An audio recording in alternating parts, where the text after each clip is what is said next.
যুক্তরাষ্ট্রের নিউ ইয়র্কের ব্রুকলিন ব্রিজের সাথে মেক্সিকোর একটি জাহাজের সংঘর্ষে প্রাণ গেছে 2 জনের, আহত হয়েছেন আরও 19 জন। যান্ত্রিক ত্রুটি ও বিদ্যুৎ বিভ্রাটের কারণে জাহাজটি ব্রিজের একটি স্তম্ভে ধাক্কা খায় বলে জানায় new York police. QCY Melowax Pro ANC on সব নয়েজ গন। শান্ত সুন্দর সন্ধ্যায় আচমকা ভয়ানকভাবে কেঁপে ওঠে ব্রুকলিন সেতু। পরে দেখা যায় একটি আস্ত জাহাজ ধাক্কা দিয়েছে বিশ্বখ্যাত সেতুটিকে। শনিবার সন্ধ্যায় 277 যাত্রী নিয়ে কোয়াউথেমক নামে মেক্সিকান নেভির একটি দীর্ঘ প্রশিক্ষণ জাহাজ সেতুতে ধাক্কা দেয়। এতে জাহাজের মাস্তুল ভেঙে ডেকের ওপর পড়ে।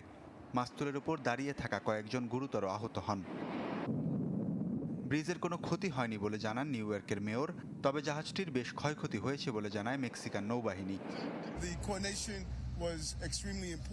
প্রাণহানি রুখতে আমরা আমাদের সাধ্যমতো চেষ্টা করেছি। হাসপাতালে আহতদের চিকিৎসার বিষয়ে খোঁজ নেওয়া হয়েছে। নিহতদের পরিবারের প্রতি আমরা সমবেদনা জানাচ্ছি।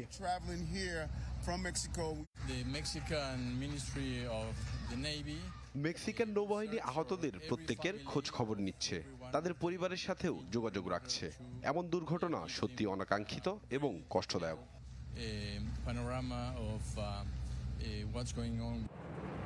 নিউ ইয়র্ক পুলিশ জানায়, যান্ত্রিক ত্রুটি ও বিদ্যুৎ বিভ্রাটের কারণে জাহাজটি ব্রিজের একটি স্তম্ভে ধাক্কা খায়। প্রতি বছর নৌ একাডেমির ক্লাস শেষে এই জাহাজটি যাত্রা শুরু করে ক্যাডেটদের চূড়ান্ত প্রশিক্ষণের জন্য। ওয়ালিউল্লাহ ফারুক, চ্যানেল 24।